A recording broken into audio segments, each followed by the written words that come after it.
Alright, so in this video, i-check naman natin tong dual rechargeable flashlight na nabili natin dito sa TikTok, no? Ang maganda dito, pwede siyang i-zoom in and i-zoom out by pulling or pushing yung kanyang pinaka-head. And as you can see dito. And then, meron din siya iba-ibang modes na available, no? Pag-click mo ng button, yan, nag-iiba-iba yung mode niya. Tapos, dito sa likod niya, meron pa siyang isang light na available din. Kaya siya naging dual flashlight. Kasi, yan, sa likod niya may white light, and then meron ding red, tapos may blue, then pwede rin siya maging party lights. And then maganda pa dito, no, pwede na sabay sila gagana. So yan, kagaya nito, dalawa sila gumagana, diba? Parang 360 yung light mo.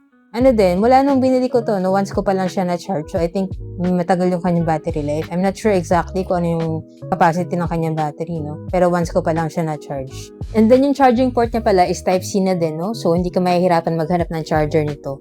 Ayan. So, kung gusto nyo rin po ng ganitong Type-C dual rechargeable flashlight, check nyo lang dyan sa Yellow Basket, dyan ko nabili sa akin. And if you have any questions, just let me know in the comments and follow for more tech content.